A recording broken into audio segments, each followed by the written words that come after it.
할렐루야. 오늘도 참으로 좋은 날입니다. 하나님이 우리와 함께 하십니다. 오늘 여러분에게 반드시 좋은 일이 일어날 줄로 믿습니다. 오늘 은혜 나누실 하나님의 말씀은 요한복음 15장 9절에서 14절까지 말씀이 되겠습니다.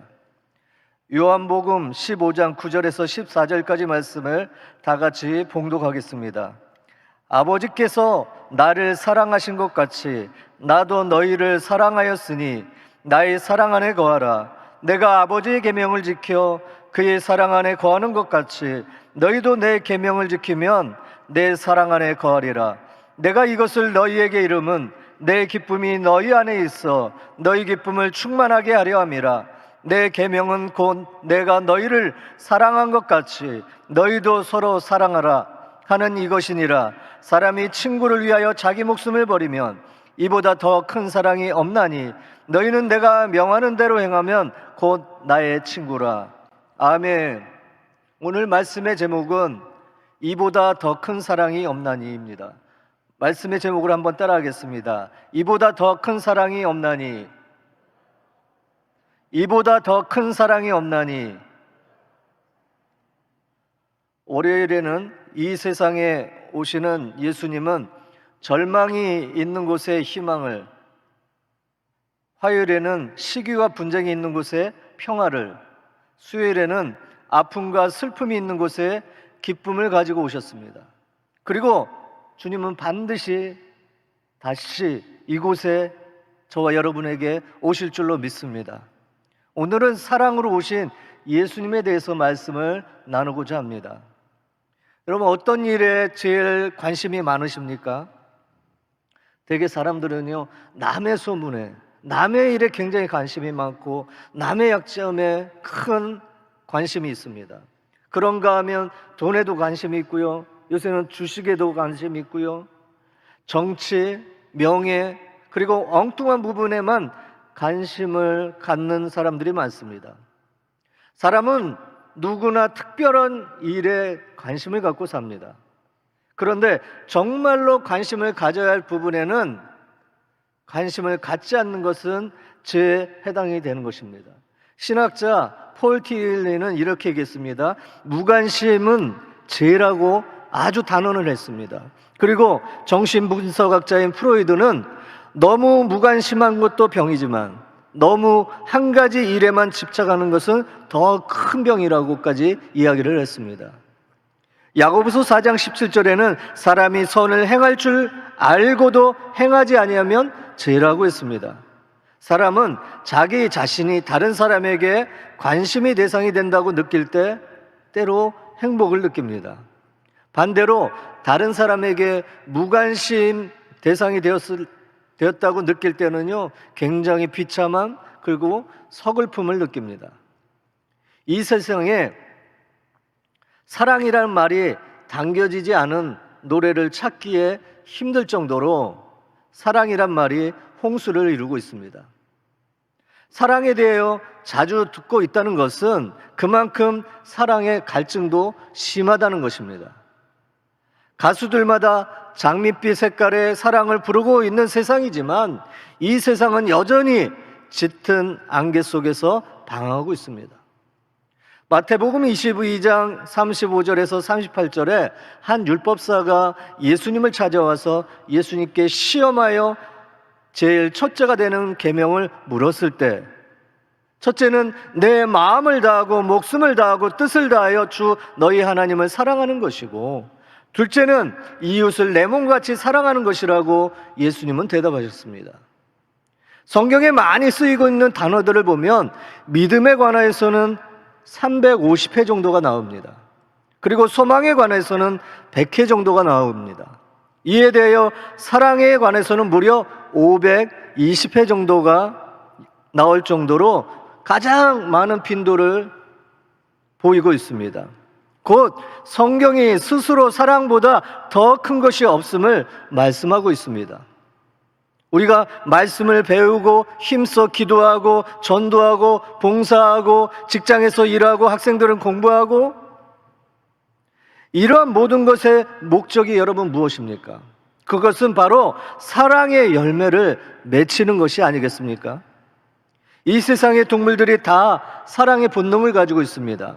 그러나 인간에게 주어진 사랑은 그것과는 달라서 하나님을 사랑할 수 있는 영적인 존재로 지음을 받았습니다.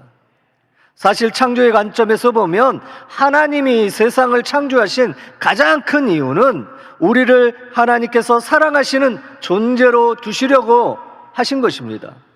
그리고 하나님의 사랑의 영원한 가치를 인생을 통해서, 저와 여러분을 통해서 세상을 이루어 하나님의 나라를 이루는 데 있는 것입니다.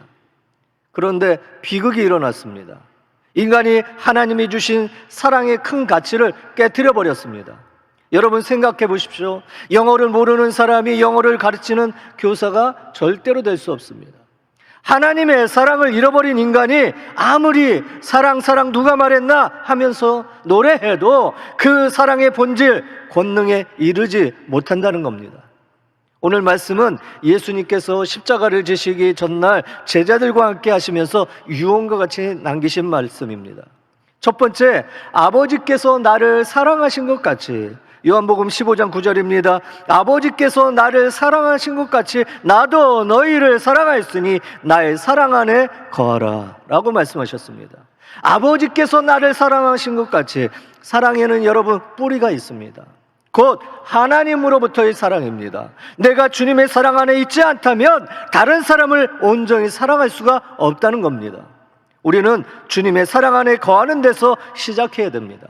우리는 본래 우리를 지탱해주는 힘을 공급받아야 살아갈 수 있도록 지음을 받았습니다. 자동차는요, 연료를 공급받아야 하듯이 우리 인생은 하나님의 사랑을 날마다 공급을 받아야 됩니다. 사도 바울이 그처럼 사도가 될 수 있었던 것은 주님이 자기를 그렇게 사랑하셨다는 것을 체험했기 때문입니다. 그러므로 사랑을 가장 놀라운 선물로 가지고 오신 예수님께서 나도 너희를 사랑하였으니 나의 사랑 안에 거하라고 말씀하셨습니다. 이것은 진실로 놀라운 초대가 아닐 수가 없습니다. 나의 사랑 안에 거하라. 두 번째로 계명을 지킨다는 것, 이것은 서로 사랑한다는 것입니다. 요한복음 15장 10절입니다. 내가 아버지의 계명을 지켜 그의 사랑 안에 거하는 것 같이 너희도 내 계명을 지키면 내 사랑 안에 거하리라. 12절입니다. 내 계명은 곧 내가 너희를 사랑한 것 같이 너희도 서로 사랑하라 하는 이것이니라. 주님의 사랑 안에 거할 수 있는 방법이 무엇입니까? 주님이 주신 계명을 지켜 행하는 것입니다. 그 계명 다른 것이 아닙니다. 서로 사랑하는 것입니다. 그렇습니다. 계명의 핵심은요, 사랑하는 것입니다. 생각해 보십시오. 이 말씀에는 놀라운 결론이 있습니다. 하나님을 사랑하는 것은 결코 나 혼자서 하나님을 사랑할 수 없다는 것입니다. 서로 사랑할 때 비로소 하나님의 사랑이 활성화가 이루어진다는 것입니다. 사랑의 사도 요한일서 4장 7절과 8절에 굉장히 중요한 진리를 말씀하고 있습니다. 함께 봉독합니다. 사랑하는 자들아, 우리가 서로 사랑하자. 사랑은 하나님께 속한 것이니 사랑하는 자마다 하나님으로부터 나서 하나님을 알고 사랑하지 아니하는 자는 하나님을 알지 못하나니 이는 하나님은 사랑이심이니라. 아멘. 이에 예수님께서 산상설교에서 마태복음 5장 23절 24절에 또 말씀하십니다. 그러므로 예물을 제단에 드리려다가 거기서 내 형제에게 원망 들을 만한 일이 있는 것이 생각나거든 예물을 제단 앞에 두고 먼저 가서 형제와 화목하고 그 후에 와서 예물을 드리라 라고 말씀했습니다. 사랑하는 성도 여러분, 응답받는 기도의 권능이 어디에서 나옵니까? 예수님은요, 마태복음 18장 19절에 이렇게 말씀하십니다. 진실로 다시 너희에게 이르노니 너희 중에 두 사람이 땅에서 합심하여 무엇이든지 구하면 하늘에 계신 내 아버지께서 그들을 위하여 이루게 하시리라고 하시면서 합심하여 무엇이든지 구하면 이라고 분명하게 우리에게 가르쳐주고 계십니다. 부부가 여러분 함께 기도해 보십시오. 부모가 자녀와 함께 기도해 보십시오. 내가 거기에 있으므로 합심이 되고 함께가 되는 것입니다. 그리고 거기에 주님이 함께 하신다는 것입니다. 마태복음 18장 20절에 두세 사람이 내 이름으로 모인 곳에는 나도 그들 중에 있느니라고 말씀하셨습니다. 젊은 청춘 남녀가 사랑에 빠졌습니다. 그들 서로 변함없는 사랑을 약속하고 약혼을 했습니다. 그런데 결혼식 날짜를 기다리던 중에 돌연 남자친구가 군대 입대 영장을 받게 됩니다. 신랑 되는 그 남자친구가 전선으로 떠나게 되었습니다. 전쟁터의 약혼자로부터 2, 3일이 멀다 하고 편지가 왔습니다. 그런데 한동안 편지가 뜸해진 것이었습니다. 얼마 후에 한 통의 편지가 도착했는데 거기에는 이렇게 쓰여 있었습니다. 나는 싸움터에서 나의 두 손을 다 잃었습니다. 이제 나는 그대를 약혼의 약속에서 놓아드립니다. 당신의 원하는 대로 다른 사람과 결혼하도록 하세요. 이 편지는 어떤 사람이 나를 위해 대피를 해준 것입니다. 이 편지를 받은 약혼녀는요, 아무런 답장을 하지도 안 했습니다. 그리고 그 여인은요, 바로 다음 기차를 타고서 그 약혼자가 있는 남쪽을 향해서 내려갔습니다. 약혼한 남자의 병원을 찾아가는 것이었습니다. 그 여자는 정거장에 내리자마자 있는 힘을 다해서 병원을 찾았습니다. 드디어 병실에 찾아 두 손을 다 잃은 약혼자를 발견했을 때 그 여인은 가장 사랑에 넘치는 얼굴로 약혼자에게 다가가서 이렇게 얘기했습니다. 나는 결탄코 그대를 포기하지 않겠습니다. 이제부터는 나의 이 두 손은 당신의 손이 되어 드리겠습니다. 우리가 서로 사랑으로 우리 일생을 반드시 성공으로 이끌 수 있을 것입니다. 여러분, 참으로 아름다운 사랑이고요, 헌신입니다. 우리가 믿고 따랐던, 영원히 변치 않았을 것 같았던 대상에게서 버림받은 상처와 아픔은 누구나 다 있을 것입니다. 우리를 버린 존재는요, 사람일 수도 있고요, 돈일 수도 있습니다. 권력일 수도 있습니다. 그러나 하나님의 사랑에는 용서가 있고 회복이 있고 따스함이 있고 성장이 있고 기쁨의 원천이 되며 재생산이 있다는 겁니다. 우리는 진정한 사랑을 말하면서도 거짓 사랑에 속고요, 또 어쩌면 속이고 살아가고 있는지도 모릅니다. 거짓된 사랑은 가장 어렵고 힘들 때 우리의 손을 놓아버리는 것입니다. 그러나 우리 주님의 사랑은요, 어렵고 힘들 때 더 힘있고 확신 있게 우리를 붙잡아 주시는 것입니다. 주님은 함께 하고자 하는 마음, 사랑하고자 하는 그 태도를 보시고 복을 주신다는 것입니다. 세 번째로, 내 계명을 행하면 곧 나의 친구라. 요한복음 15장 14절입니다. 너희는 내가 명하는 대로 행하면 곧 나의 친구라. 주님께서 놀라운 약속을 하셨습니다. 내 계명, 곧 서로 사랑하는 계명을 행하는 대로 행한 자에게 놀라운 친구가 되어 주신다는 겁니다. 바로 예수님께서 그 친구가 되어 주시겠다는 것입니다. 어떤 사람은 진정한 친구에 대해서 이렇게 얘기를 했습니다. 친구는 첫 번째, 아무런 편견 없이 당신의 말을 들어준다. 두 번째, 친구는요, 당신의 마음과 문제들을 기억하고 걱정해 준다. 세 번째, 친구는 당신의 약점을 가치로 바꿔준다. 네 번째, 친구는 서로의 차이에도 불구하고 항상 당신과 있어 준다. 이렇게 얘기합니다. 잘 표현된 말인 것 같습니다.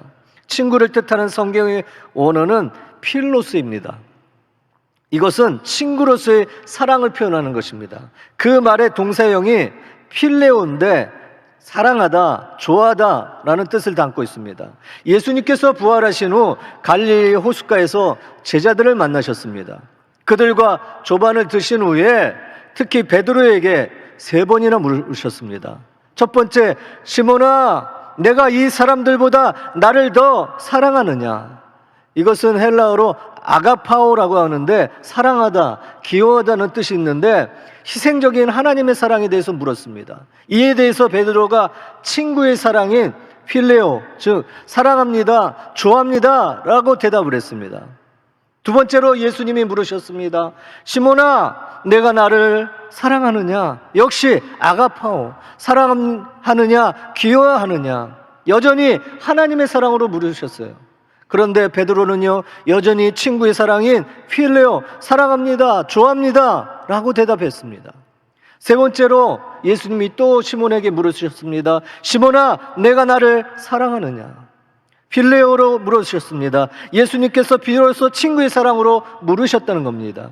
이에 베드로도 필레오, 사랑합니다, 좋아합니다 라고 대답했습니다. 실로 예수님께서 친구의 자리로 내려오신 것입니다. 베드로와 어깨를 같이 하고 동행하시려고 친구가 되셨다는 증명서를 주신 대화인 것입니다. 어떤 마을에 한 사나이가 살고 있었습니다. 이 사나이에게는 3명의 친구가 있었습니다. 그런데 이 사람은요, 첫 번째 친구를 가장 소중하게 생각했습니다. 둘도 없는 친구라고 생각했습니다. 그리고 두 번째 친구는 그래, 첫 번째 친구만큼은 못하지만 그래도 소중히 여기고 가까이 하려고 했습니다. 그런데 세 번째 친구는 만나기만 하면 이래라 저래라 요구만 했습니다. 그래서 굉장히 귀찮아했습니다. 그래서 친구는 친구지만 될 수 있으면 가까이 하지 않으려고 했습니다. 그런데 하루는 왕궁에서 명령이 떨어졌습니다. 왕이 갑자기 이 사람에게 법정에 나오라는 것이었습니다. 자기는 죄가 지은 것이 없는데 두려운 생각이 들었습니다. 그래서 그동안 자기가 제일 친하게 생각했던 첫 번째 친구에게 동행해 줄 수 있느냐고 부탁을 했습니다. 그랬더니 첫 번째 친구는요, 이런지하에 거절을 했습니다. 두 번째 친구에게 찾아갔습니다. 역시 화소연을 하면서 같이 가자고 했습니다. 그러자 두 번째 친구가 얘기합니다. 좋아, 그래, 내가 같이 가주기는 하겠는데 왕궁의 문까지만 같이 가겠어. 그 다음은 너 혼자 들어가라고 얘기를 했습니다. 이 사나이 크게 실망했습니다. 마지막 세 번째 친구에게 갔습니다. 별 기대도 하지 않았습니다. 그런데 세 번째 친구는요, 두말 없이 같이 가겠다고 했습니다. 그러면서 물론이지, 내가 함께 가줄게. 내가 왕에게 가서 자네가 틀림없이 결백한 사람이라고 말하겠네 하면서 따로 나섰다는 겁니다. 여러분, 이 이야기는 탈무드에 나오는 이야기입니다. 여기서 왕의 법정은 하나님의 심판대를 얘기합니다. 누구나 다 언젠가는 하나님께서 우리를 부르신다는 것입니다. 첫 번째 친구는요, 물질입니다. 아무리 물질을 좋아해도 하나님이 저와 여러분을 부르실 때 물질은 절대로 같이 따라가 주지 못한다는 겁니다. 두 번째 친구는요, 우리의 부모, 형제, 친척, 친구들입니다. 이들은 하나님이 부르실 때 무덤까지는 따라와 묻어줍니다. 애도해 줄 수 있습니다. 그러나 그 이상은 더 같이 가고 싶어도 갈 수가 없다는 겁니다. 그럼 세 번째 친구 누구일까요? 우리를 구원해 주시고 용서해 주시고 사랑하신 예수 그리스도이신 줄 믿습니다.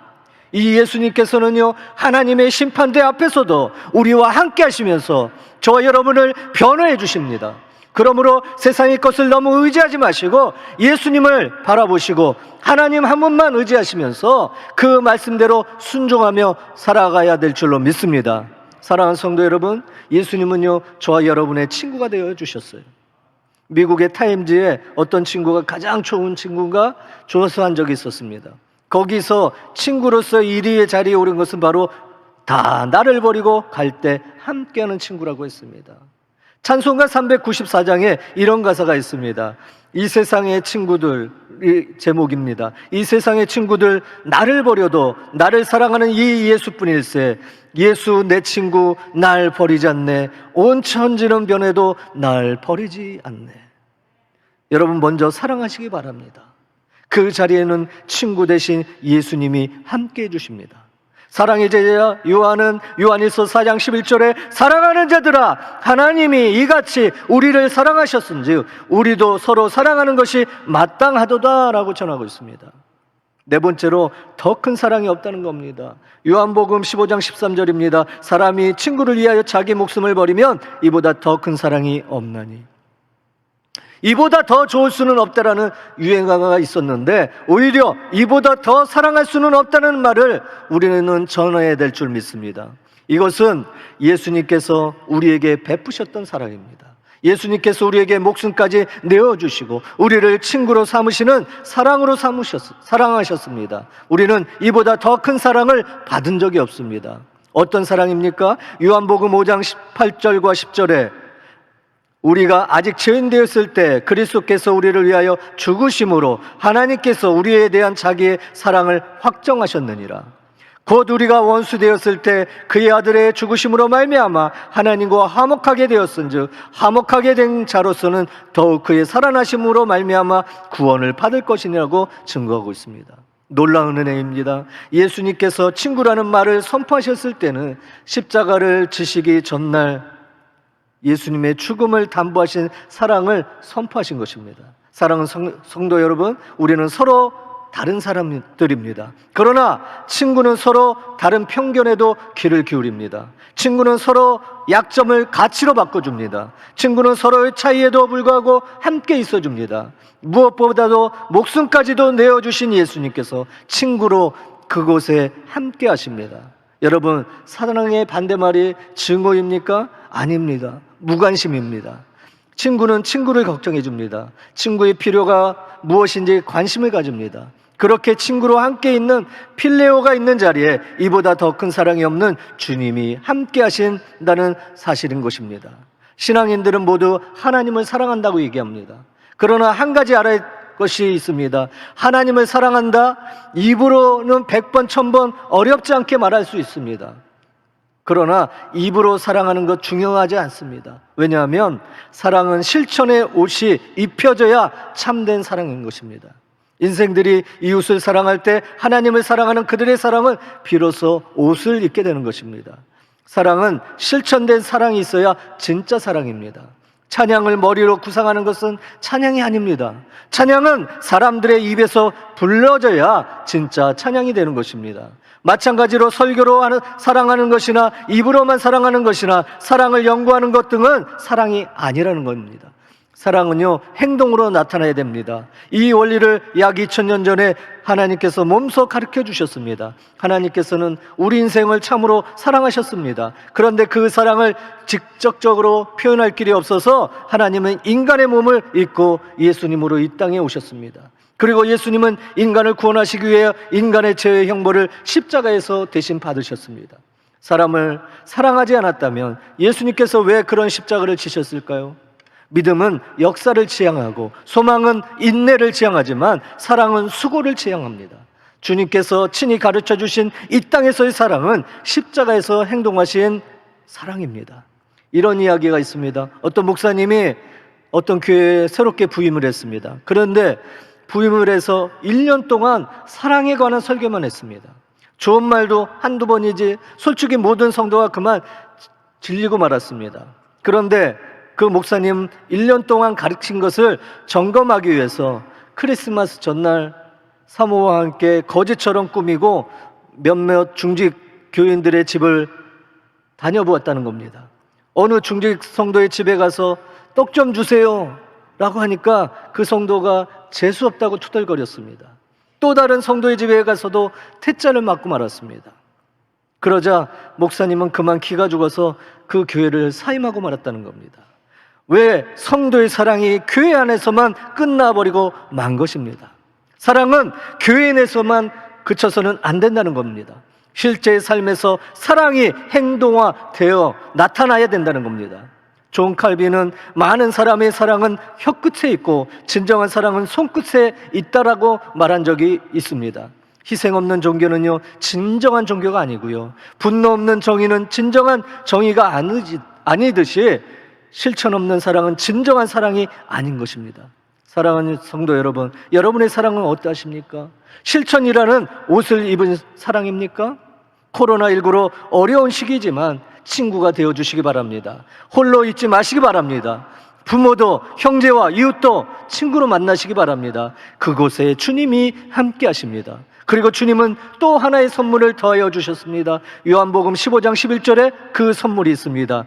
내가 이것을 너희에게 이름은 내 기쁨이 너희 안에 있어 너희 기쁨을 충만하게 하려 함이라. 아멘.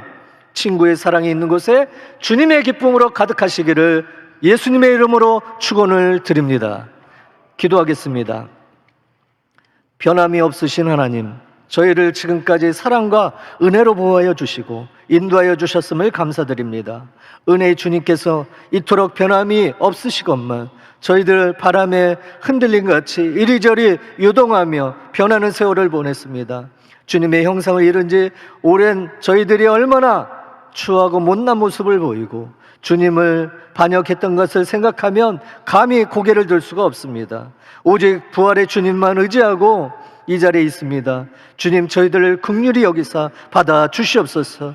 하나님, 미련하고 우둔한 저희들을 꾸짖지 아니하시고 오래오래 참아주시니 주님을 생각하는 귀한 시간이 되게 하여 주시옵소서.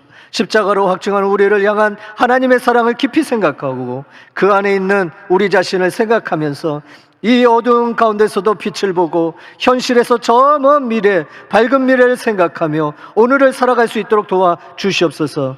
이 시간 문제가 있어 가슴에 손을 얹습니다. 질병이 있어 아픈 곳에 손을 얹고 간절히 기도합니다. 살아계신 우리 하나님 아버지, 주의 백성들이 주 앞에 나아 기도하오니 여러 가지 삶의 수고와 무거운 짐 다 짊어지고 왔습니다. 하나님, 이 시간 나사렛 예수 이름으로 아버지 앞에 나와서 기도하오니 우리의 포도나무 대신 예수님을 통하여 우리의 문제를 해결하는 하나님의 위대한 능력이 지금 이곳에 임하여 주시옵소서. 물을 포도주로 변화시킨 주님, 파도를 잔잔하게 하신 하나님, 배고픈 자를 먹이신 하나님, 오늘 주의 기적을 이 시간 간구합니다. 우리 주 나사렛 예수 이름으로 간구하고 기도하오니 주의 기적이 우리 성도에게 임하여 주시옵소서.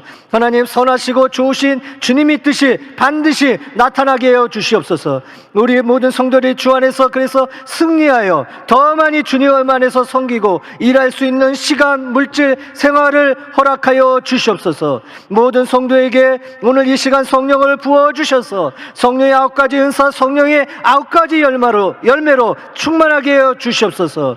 하나님의 기뻐하심이 우리 성도를 통해 나타나고 마귀의 역사를 멸하고 하나님의 영광이 강물처럼 나타나게 하여 주시옵소서. 우리 개인 생활, 자녀, 사업 여러 가지 모든 문제를 나사렛 예수 이름으로 해결하여 주시옵소서. 하나님의 기사와 이적과 능력으로 채워 주시옵소서. 하나님의 축복의 생수를 받아 마시고 믿음, 소망, 사랑 가운데 승리하는 성도들 되게 하여 주시옵소서. 육신의 질병으로 말미암아 고통하면서 이 자리에 참석한 성도들, 믿음으로 아픈데 손을 얹은 성도들에게 주께서 이 오늘 약속하신 말씀대로 성령의 능력, 기적을 허락하여 주시옵소서. 머리끝부터 발끝까지 모든 질병을 고쳐 주시옵소서. 질병을 성령에 불러 멸하여 주시고 예수 이름으로 말미암아 깨끗하고 건강하게 만들어 주시옵소서. 하나님, 오늘 이 예배에 출석한 모든 성도들, 약한 자, 병든 자 한 사람도 없게 해 주시고 예수 이름으로 말미암아 치료가 가득하게 임하여 주시옵소서. 예수 이름으로 병든 자는 고침을 받을지어다. 예수 이름으로 기도하오니 하나님, 오늘 이 시간 손을 내밀어 무한한 치료의 근원에서 예수 이름으로 말미암아 치료해 주시고 몸과 영과 모든 건강으로 채워주시옵소서. 사람의 힘과 능으로는 못할지라도 하나님 주님께서 능력과 건설하여 축복하여 주심으로 말미암아 오늘 이 시간에 치료가 임할 줄로 믿습니다. 악한 병은 떠나갈지어다. 모든 암덩어리는 녹아지게 될지어다. 머리끝부터 발끝까지 오장육부, 백체, 사지, 팔다리 근육, 세포, 피부, 조직, 혈관 가운데서 질병의 근원은 말라버리게 될지어다. 건강이 회복되게 될지어다. 희귀, 난치 질환이 다 고침받게 될지어다. 뼈리 자녀를 위한 모든 기도가 응답되게 될지어다. 하나님, 건강과 생명으로 날마다 채워주시옵소서. 주께서 우리와 같이 하여 주심을 감사합니다. 이 시간 믿음으로 물질드린 손길을 주님이 축복하여 주시고 주님이 축복하신 대로 100배로 60배로 30배의 축복을 내려주시어 넉넉하여 나눠주고 베푸는 우리의 모든 성도들이 될 수 있도록 도와주시옵소서. 예배를 위해 주의 전에 헌신하는 남성교회 봉사자들 그리고 모든 손길에도 주님 같이 하여 주시고 오늘 하루도 주 안에서 승리하게 해주시고 내일 또 주의 전에 찾아와서 말씀을 듣고 기도할 때까지 모든 성도들 성령 충만하여 영혼이 잘되고 범사가 잘되고 강건한 축복을 받아 누릴 수 있도록 도와주시옵소서. 예수님의 이름으로 기도합니다. 아멘. 하늘에 계신 우리 아버지여, 이름이 거룩히 여김을 받으시오며 나라가 임하시오며 뜻이 하늘에서 이루어진 것 같이 땅에서도 이루어지이다. 오늘 우리에게 일용할 양식을 주시옵고 우리가 우리에게 죄진 자를 사하여 준 것 같이 우리 죄를 사하여 주시옵고 우리를 시험에 들게 하지 마시옵고 다만 악에서 구하시옵소서. 나라와 권세와 영광이 아버지께 영원히 있사옵나이다. 아멘.